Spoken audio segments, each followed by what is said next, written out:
nothing else. Yes, we give thanks to God for the many blessings that God has given to us.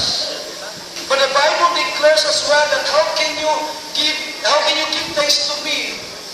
For I already owned everything. What you will give me is already mine. It's the only thing ang ato lang mahimo para sa iyahan. In return to His goodness, gesture of gratitude to our King, Jesus Christ, is to worship the Lord. Mas maganda mag-microphone na lang ako. Okay na? I would like to give you a verse. By the way, I'm preaching to you, I'm going to talk about the true spirit of thanksgiving. Because many people do not know what to thank God for or what to thank God of. Doon yung mga tao na pag wala na yung kwarta, doon na makapasalamat sa Ginoo. Doon yung mga tao na pag wala ng butang kalimutan na, di na makapasalamat sa Ginoo. In fact, magpagulgol pa sa Ginoo. And this morning, I would like to preach to you a message coming from the Word of God. Everything I will say are all coming from the Word of God. And it's a reliable preaching because I will be showing to you all passages that I'm going to mention to you this morning. In fact, I will start with the first passage in the Bible that will somehow remind us that this is the kind of worship that is true and acceptable before God. Kaya itong ihimo karon mo ning tinuod nga pagsimba diha sa Ginoo. Because we honor Jesus Christ as our King.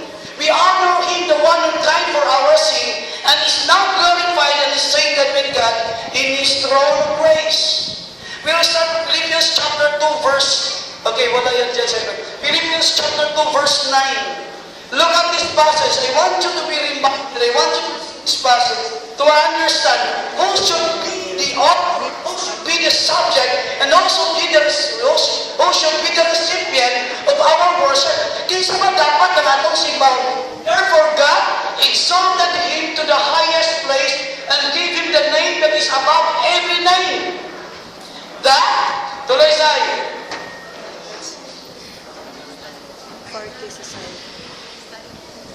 Tuloy mo lang. That at the name of what name? At the name of Jesus, every knee should bow. Every knee should bow in heaven and on earth and under earth. And, tuloy sa'yo, and every tongue confess that Jesus Christ is Lord to the glory of God the Father. Jesus is an exalted God. He is enthroned as King and He is the Lord of everything. He is the Lord of lords and He is the King of kings. And He is the only one, the subject of our worship today. He should be the one that we are supposed to worship. And praise the Lord. In that song, so exalted, lift up on high the name of Jesus. That is right. That is a rightful, worship that belongs to Jesus alone. And this is what we're doing right now. I would like us to focus on Jesus, forget about money, forget about anything. Because I'm going to, preach to you a passage or a sermon that will somehow allow us to see this very thing that we need to be thankful of. Tunay po na gusto na ko iwali sa inyo ha, gusto na ko makita na tagdaron, kay mauni ang sakong putang na pasalamatan na sa Ginoo. Jesus who died, now glorified, King of all kings. I will explain to you that line. Jesus died, now glorified, King of all kings. Why did Jesus die? Why did Jesus die? In Galatians chapter 3 verse 22. Look at, but the Scripture declares that the whole world is what? A prisoner of sin. So that what was promised being given through faith in Jesus Christ might be given to those who believe. What is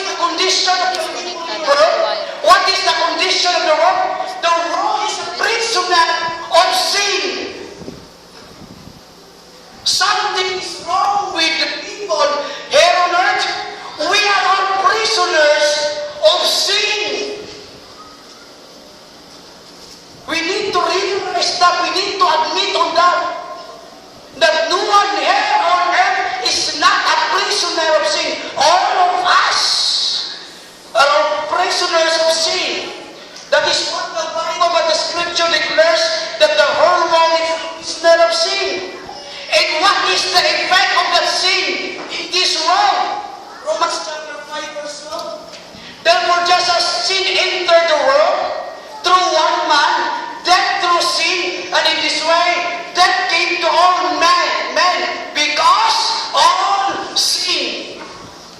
What happened? That in this world, people, we are all slaves to sin. We are all prisoners to sin. And that sin have not only entered into this world, have entered into our hearts. And in fact, the price, the wage is death. Kamatayon. And this is the condition of the world today. That the world is a prisoner of sin. And death is in this place, here on earth. It is in the heart.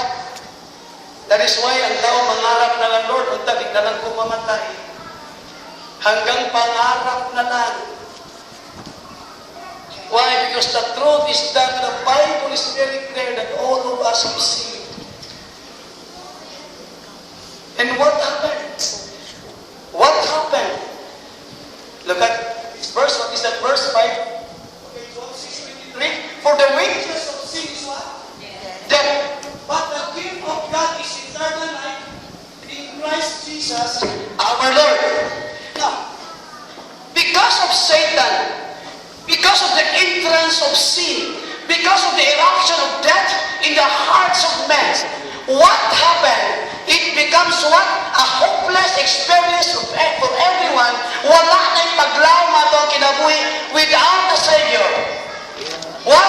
Because ang bayad sa sala, mao gamatay. By the way, there are three kinds of death in the Bible. The physical death, which is all of us are what? Appointed to that.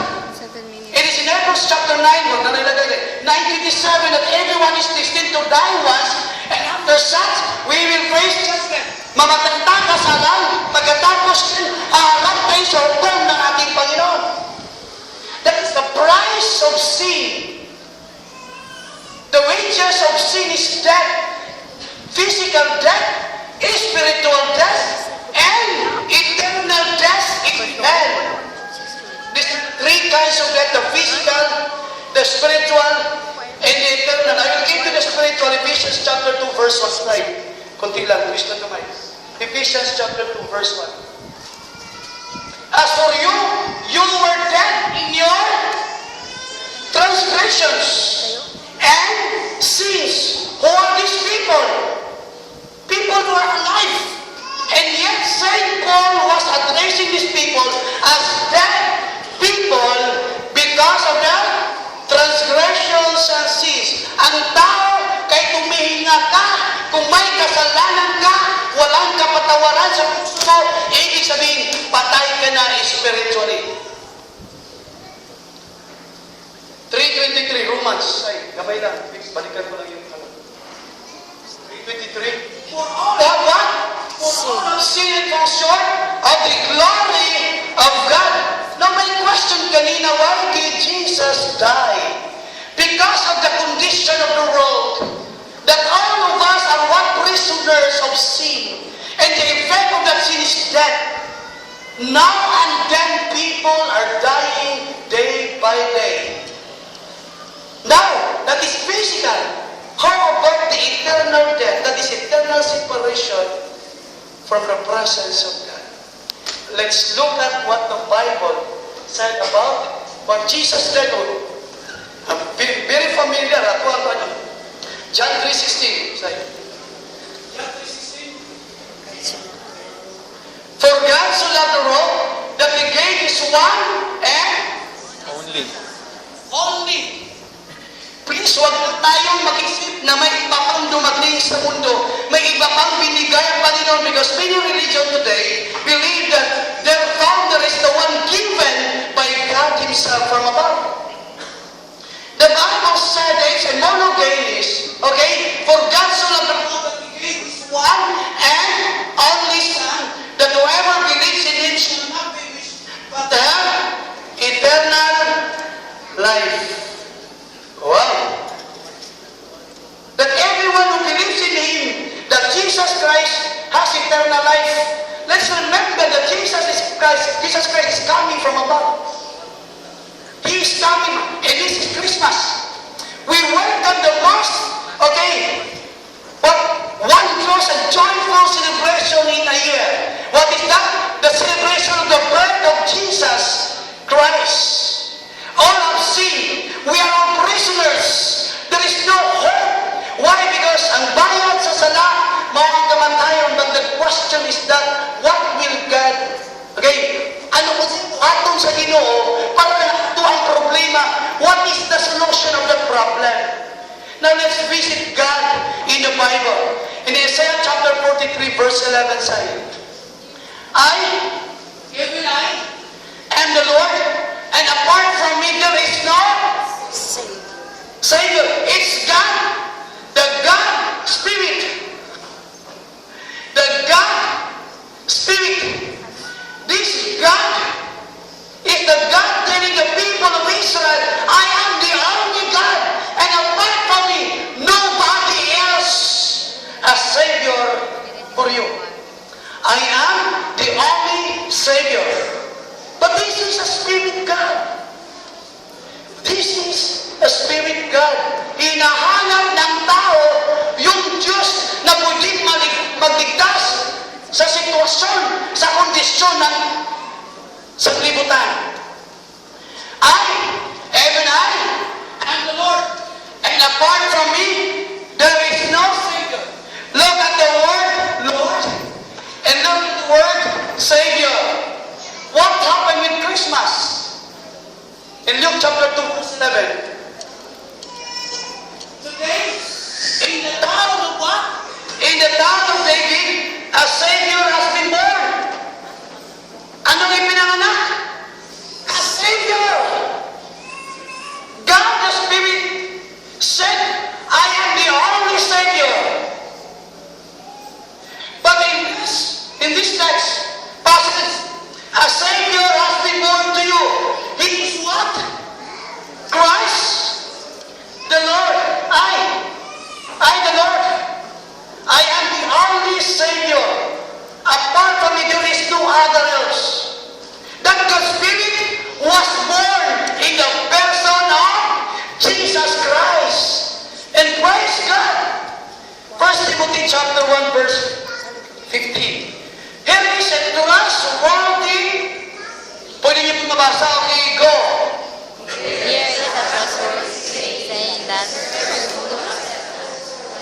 Christ was given to the world to save sinners, of whom I am the worst. Wow! Here is a trust, reliable saying, scripture in the Bible, that Christ Jesus came into the world to what? To save sinners. Jesus came into this world not just as a baby, but a Savior who is going to die on the cross for the salvation of humanity. Wow! Christ died for our sin. And He will forgive our sins because He died for all of us. My question sa inyo kinsa sa tuwa din nagpasalamat nga si Ginoong Jesucristo na matay para sa tuwa mga sala. Taasan ka mo. Wow! How often are you thanking God of His Son Jesus dying for your behalf? Our coming this morning is not only about material things. We are in this place to thank God because of His Son, Jesus Christ. Because without Him, there is no salvation. Acts chapter 4 verse 12.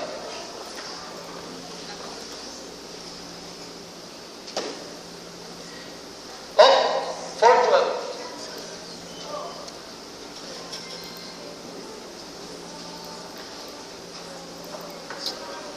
Salvation is found in no one. Salvation is found in no one else. For there is no other name under heaven given to men by which we must be saved. What is that name? That at the name of Jesus, every knee should bow in heaven and on earth and under earth, and every tongue should confess that Jesus Christ is Lord. That's why we thank God for a Savior. This is the spirit of Christmas. But what happened after His death 2,000 years ago? Still, may problema pa rin ang mundo. That is why, okay, the one who wrote that Acts said in Acts 26, please take in mind, 26. Okay. To open their eyes and turn them from darkness to light and from the power of Satan. Balik mo nga sa sakit para maintindihan yung verse 17. I will rescue you all from your own people, from the Gentiles, and I am sending you to them, to us Gentiles, to us. For what reason? To open their eyes and turn them from darkness to light, okay? And darkness to light, and from the power of whom? From the power of whom? The power of Satan to God, so that they may receive what? Forgiveness of sins and a place among those who are sanctified by faith in me. How many things are we going to receive when we found out the light? Those who were once in darkness and is delivered from light. Those who were under Satan and is now delivered to the power of God. What are we going to receive? Forgiveness of sins and a place. Talking about the Savior that is beyond doubt. The Lord died for our sins. Sa iyang kamatayo ng aduang sala, ipasaya. But in this world, this is a corrupt, this is a depraved. We are living in these days. Okay? A corrupt world. It is under the dominion of the spirit of darkness, the evil Satan. The one who tempted Adam and Eve in the Garden of Eden. The one who appeared to Jesus. Okay? In his temptation. Satan said to Jesus, look at the kingdoms of the world. I will give you all these things. Only is not that you worship me and serve me. That you worship me and bow down to me rather. And Jesus said to the serpent, to the devil, to the Satan, the scripture declares, it is written, that worship God and serve Him alone. But in that verse, we need to discover, not only for the forgiveness of our sins, what is that place? Now let's talk about again the one, the child who was born in Bethlehem. He was born as a Savior. What else He can do to deliver us from this corrupt, okay, world that magipuyan ka? Tingnan natin ha, basahin natin. Matthew chapter 2, verse 1 through 2. After Jesus was born in Bethlehem, in Judea, during the time of King Herod, Magi had three kings. Magi, these are wise men from Persia in the eastern region. Magi from the east came to Jerusalem and asked, where is the one who has been born King of the Jews? Wow! A Savior is born in Bethlehem. The Magi is now seeking for that one who was born in Bethlehem in Jerusalem. Who is he? The King of the Jews. Jesus came into this world not only as the Savior who will die for our sin.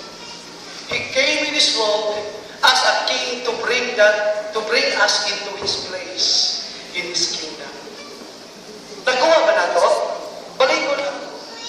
This is Christmas. Jesus, ipanganak sa ating kalibutan na He was born here on earth in Bethlehem of Jerusalem, not just as a Savior, but He was born as a King.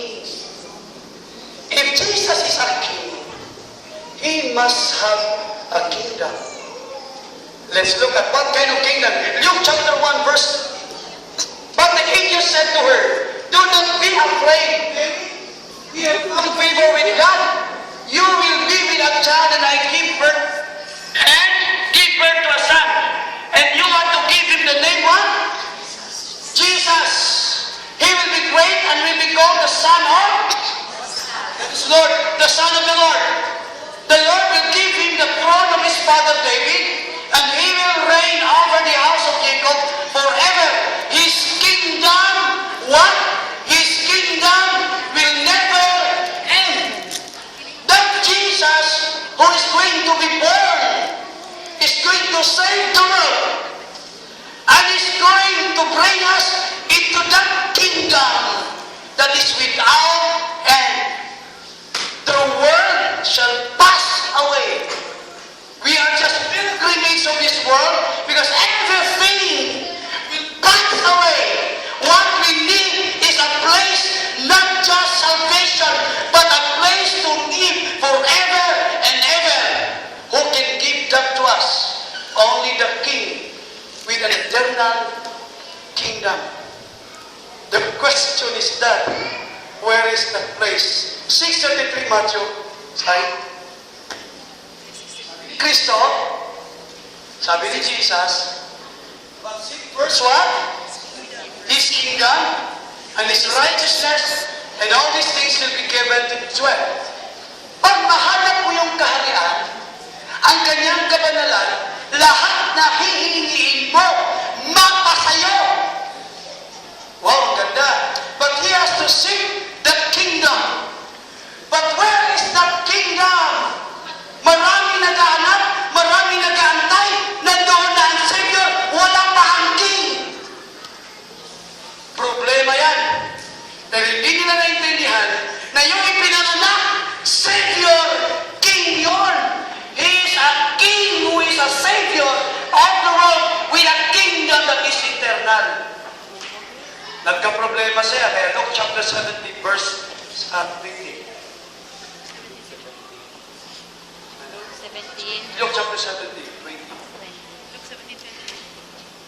Once having been asked by the Pharisees, tinanong siya, sinabi niya na may kaharian darating sa bundok na nakasulat, inaabangan, inaantay ng tao, ipinananak na ang Savior, ngunit ang tanong, saan na ang King? Kaya inaantay ng tao, kaya tinanong siya ng mga Pariseo, okay? When the kingdom of God would come, kailan ba darating ang kaharian ng Panginoon? Kailan ba darating ang kaharian ng Panginoon? Because they were thinking of a physical kingdom coming from heaven down. The people, inaantay nila yun. Kaya tinanong nila si Kristo, saan ba yung kingdom na yan? Kailan darating yan? The kingdom of God does not come with your careful observation. Don't say, nor will people say, here it is, nandito na, or there it is, nandiyon na, because the kingdom of God is where? Within us. The kingdom of God is Within us. within you. Within. Nasa puso mo. Hindi mo pwede apakan yun. Nakatira sa puso mo. Kung saan ang king, nandoon yung kingdom. Kung may Savior ka, dapat may king ka. Kasi kung Savior lang without that kingdom, you will perish together with the world. In 1 chapter 2, verse 17, sa'yo. Pakilagay mo lang sa verse na. Chapter 2, verse 17. The world and its desires will what? Pass away. But the man who does the will of God lives forever. Doing the will of God in the kingdom of God. Say God and His righteousness. Say the kingdom of God and His righteousness. Inulit ni Kristo na anong passage sa 1 John chapter 2. The world and its desires pass away, but the man who does the will of God. 7:21 of Matthew. Lagay mo. Anong sinabi ng Scripture? Not everyone who says to me, Lord, Lord, will what? Will enter into the kingdom of heaven. The kingdom of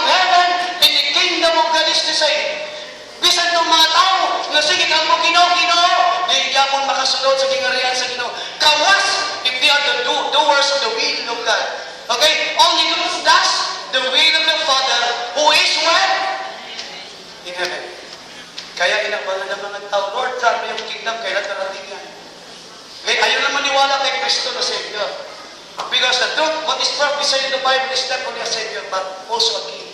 And that is the person of the one who will be born in the land of Bethlehem of his father, that is King. Tingnan natin, kaya tinanong si Kristo. Pasagutin natin si Kristo kung anong sagot. Tanong kasi nila, kailan o saan yung kingdom na yan? Sinabi niya, it is in your heart. Papunta na siya sa cross. 8:36 of John. Jesus said, my kingdom is not of this. My kingdom is not of this world. If it were, my servants would fight to prevent my arrest by the Jews. But now my kingdom is from where? From another place. Wala pa rin. Ang tanong nila, saan ba yan? Kaharian na yan. Dumating na ang Savior. Sino ang King at saan ang kaharian? Sabi ni Kristo kay Pilate, my kingdom is not of this world. If it were, my servants would fight to prevent my arrest by the Jews. But now, my kingdom is from another place. Who is the King? You are a King. Then, said Pilate, what Jesus answered? Jesus answered, you are right in saying, I am a King. Well, in fact, for this reason, I was what? Born. For this reason, I was born. The reason why he was born not just as a Savior, but as a King of his kingdom. Wow, this is the reason. In fact, for this reason I was born, and for this I came into the world to testify to the truth. Everyone on my side listens, everyone on the side of truth listens to me. My question, where is that signal ako? Wala pa. Okay, the question is where is the kingdom? Where is the kingdom right now? Only the Bible is promising that there is a kingdom. Where is that kingdom? Titingnan natin in 1 Peter chapter 1 verse 3. Okay? Verse 1 natin so. And into an inheritance that can never perish, spoil or fade, kept in heaven for you. Inheritance. Into that inheritance na dili masira, hindi matunay, there will be no destruction with, okay? And into an inheritance that can never perish, spoil or fade, kept in heaven for you. What is that inheritance that is being kept in heaven? We are talking about the kingdom of God. Where is that kingdom? Jesus said, it is in your heart if you are the king. But now let us search the physical kingdom. Because we have a king who is visible, but he's talking about an invisible kingdom. Where is that kingdom? That is inheritance. 25 verse 34. Matthew.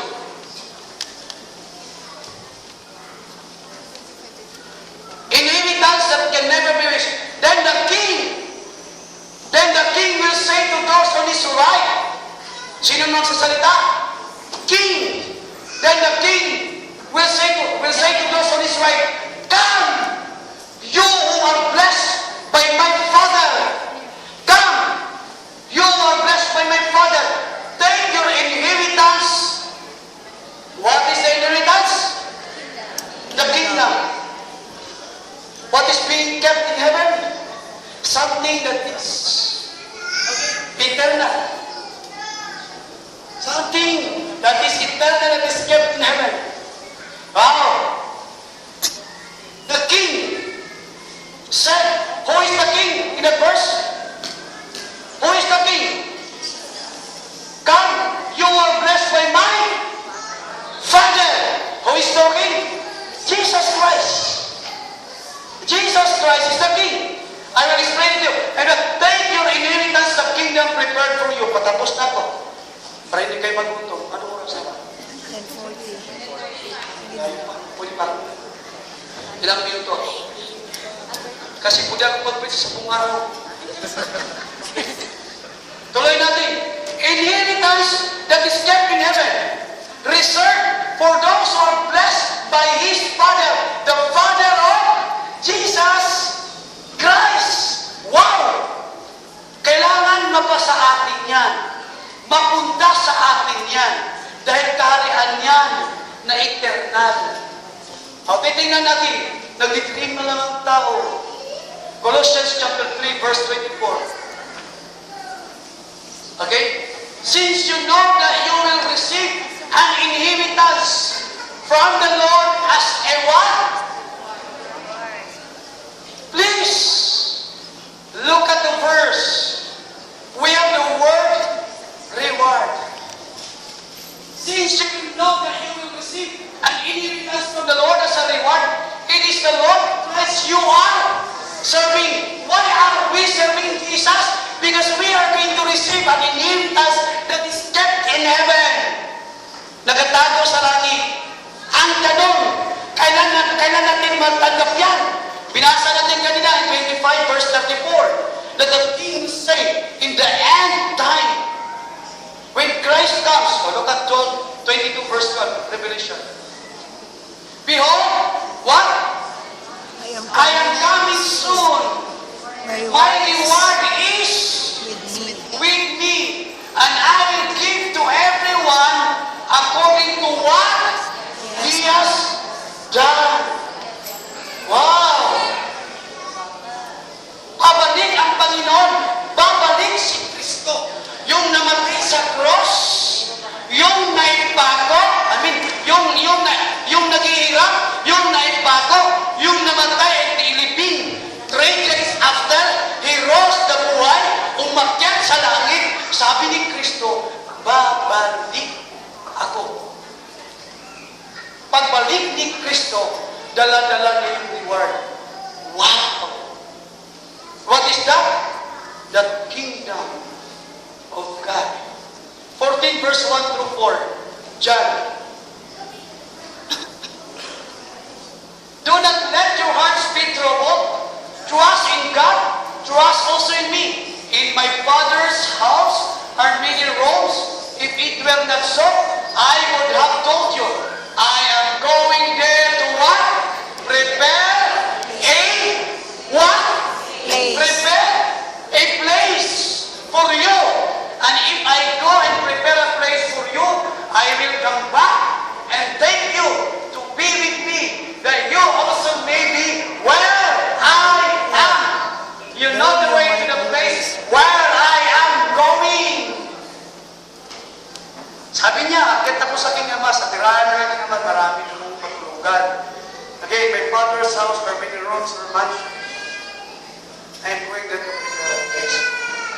The Bible said that He is coming. And we are looking forward that when Christ comes in His second coming. Say, balik mo nga ako sa kanila sa 25. Meron akong gusto explain. Meron akong gusto explain. 25 verse 34. Matthew. Dali lang. Yung verse na yan, nag-promise po ng isang lugar na pinangalan. Then the king will say to those on his right, come you who are blessed by my Father. Take your inheritance of kingdom prepared for you since the creation of the world. That would, okay, the king will say to those who are standing on his right, okay, alin mo nili, kung ako na yung inheritance, makunali. Kailan natin magkaharap ang king niyan? In his second coming.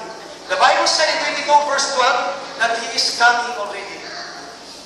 When Christ comes, napakaganda rin. Second Peter chapter 1 verse 11. Ano mangyari? Pagdarating na si Kristo. Okay. And you will receive what? You will receive a what? A rich. Hala. And you will receive a rich welcome into the eternal kingdom of our Lord and Savior, sino? Mga kapatid, sa pagbalik ni Kristo, may kaharian na sa kanyang mga kamay. Sa pagbalik niya, kukunin ka niya at ibibigay niya sa iyo yung kaharian na yan that would become your very place. It is something like this. Pasok ka sa loob ng bahay, the king would say to you, this is a beautiful house. I am going to give this to you. Okay? Sa tamang panahon. So that when the king will arrive, he would say to us, this is now your house. God is going to welcome us with a rich welcome into His eternal kingdom. Pag wala kang king sa puso mo, anong mangyari? Balik kayo sa Matthew chapter 25, verse 41. Pag wala kang Kristo, hanggang secure lang po, naniwala ka na ipako sa cross, ngunit hindi naman siya halos na yung buhay. Anong mangyari? Then he will say to the king will say to those on his left, depart from me, you who are cursed into the eternal kingdom. Is that kingdom? What is the word? If you cannot enter into that kingdom and live in that kingdom, you will be thrown into the lake of fire that is in heaven. Remember, that is eternal kingdom with eternal king, with eternal kingdom people. This is the reason why you shall receive eternal life. What? Eternidad, diri ka, ating langit, kingdom of God, impyerno, asa ka, eternidad, magpiling ka. Di ako sa impyerno, bakit? Ay mainit ang buhay. Magpalangit, lang yun ako, kaya sa langit daw tayo na inaantay din ng Diyos. Huwag natin puntahan yung apoy dahil mainit na mainit. Inaantay tayo ng ating Panginoon sa pagdating sa kanyang kaharian because we are going to receive a rich welcome into the eternal kingdom. Wow! Kailan yan, Pastor? Babalik na ba si Kristo? Babalik na, mga kapatid. Kaya dapat gawin natin, mag-serve the King. Tuloy sa pagsilbi ng ating Diyos. Bakit? Sa pagdating natin sa langit, ganito mangyari. Balay ko sa langit, nagasiglat sila. Balay ko sa langit, nagasiglat sila. Sa langit, nagasiglat sila. Tuyo sa pananaw. Ginoo, inumdumi ako. Ginoo, inumdumi ako. Ginoo, inumdumi ako. Sa iyong pagbabalik. Babalik mo si Kristo, amen? Amen. Bakit siya babalik? Dahil dadalhin niya tayo sa kanyang kaharian. Sino yung tayo? Nakaligtas, nananaligtas sa pamamagitan ni Isang Kristo at nakatanggap ng Kristo bilang isang hari sa kanyang puso. Christ, the first coming of Jesus, is that to die for our sin and to be a king of the kingdom. When He comes in His second coming, He shall usher us into that kingdom. And therefore, Hebrews chapter 12, verse 28 and 29. Therefore, basa. For since we are receiving a kingdom that cannot be shaken, let us be thankful and so worship God acceptably with reverence and awe. For our God is a consuming fire. Okay? Since, tungod, dahil tayo'y magatanggap ng isang kaharian na cannot be shaken, the unshakable kingdom of the King. What is that? Let us be thankful. Let us be thankful. Magpasalamat sa Panginoon. Usa ka pasalamatan. Ang kingdom na moabot, iatang sa Ginoo sa tuwa. The unshakable kingdom let us be thankful and And then, worship the Lord. operatory. Yung Kapatid, ganito yun. Mag-operatory muna, tapos Pag may by sakit ka, birthday. hindi ka na pwede magpasalamat sa Panginoon. Pag wala kang pera, hindi ka na pwede magpasalamat sa Panginoon. Kung mayroon ka na maraming problema, lalong mabigat na magpasalamat sa Panginoon. Hindi po ganyan dapat ang spirit natin, mga anak ng Diyos. Dahil ang totoo niyan, ang pagpasalamat natin ay nakasintro po sa kaharian ng Diyos. A kingdom that cannot be shaken. Because the rich and the richest in this world shall pass away. All the joys and happiness in this world shall pass away. The only joy that is eternal is the joy in the kingdom of God. Pag wala kang pera, lumuhod ka sa bahay ng Diyos ng Panginoon, wala ka ng pera. Pero may bahay ako sa iyong kaharian. Panginoon, wala man akong pera, pero Lord, meron po akong ari-arian na tinago niyo po sa iyong kaharian. Dahil ang mundo at ang lahat na meron sa mundo, lilipas. Dalawang verse na lang, ibigay ko sa inyo. O di pa ako. 2 verse na lang, tahirin pa. 2 Peter chapter 2, verse 10. Chapter 3, verse 10. 2 Peter chapter 3, verse 10 say, but the day of the Lord will come, that is the end time, like a thief. The heavens will what? Will disappear with a roar. The elements will be destroyed by fire. And the earth and everything in it what will be laid bare. Everything will be destroyed. Everything will melt down. The heavens and earth shall pass away. Pag ang kaligayahan mo, ang puso mo, nakatutok sa kayamanan sa mundo, kawawa ka, kapatid. Dahil aalis mo yan. The only thing that is eternal is the eternal kingdom, the eternal king, the eternal kingdom of God. And then, what will happen? Habang nandito tayo, magpasalamat sa Panginoon. I-imagine na natin. Okay, verse 15, the same passage, 13, the same. Wala. Okay? Go! Wala pa. Wala pa rin. Bye! 13 lang. Keeping with His promise. What is the promise? Kingdom. Keeping with His promise. We are looking forward to a new heaven and a new earth. The whole world. Cambia yung lisin kayo li.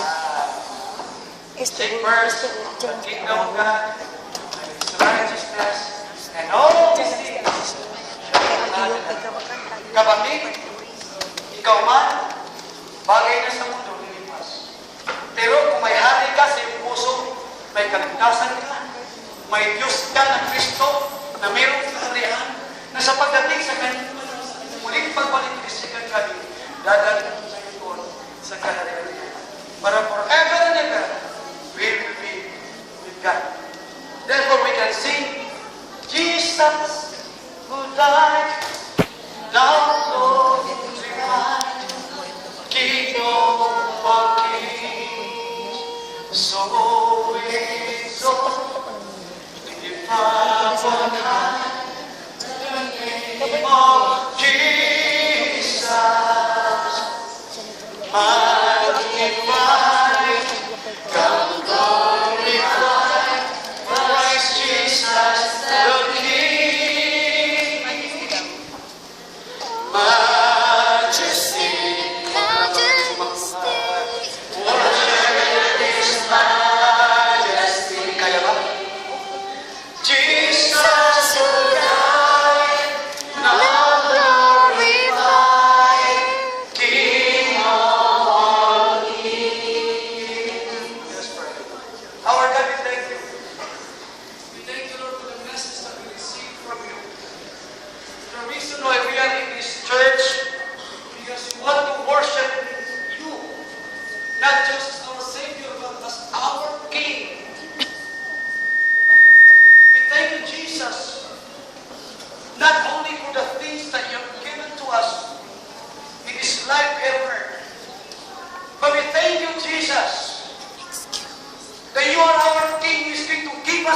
given us the kingdom that is eternal when you come, your second coming. Oh God, we thank you. This world is not our home. Our home is in heaven, the kingdom of Jesus Christ. The world shall pass away because you are the God who is consuming fire. But we should be thankful because we are going to receive an unshakable kingdom with Jesus Christ, who is the King. Lord, akong nag-ampo, nagkaminta na ng mauli mi, nga magkaingon man mi, nga wala man ko'y kwarta, pero nagpasalamat ko sa Ginoo, kaya na ako'y hari, kung naging harian, panay, i-prepara na Ginoo para sa buwan. And this is supposed to be the spirit that we have today. We worship you, we thank you, because of these eternal things that you are going to give us in your second coming. Thank you, Jesus, that you were born as a Savior. And you were born as our King. We bless your name. And as we go on, as we worship your name, oh God, as we declare your kingdom eternal, be with us in this place. In Jesus' name. Amen.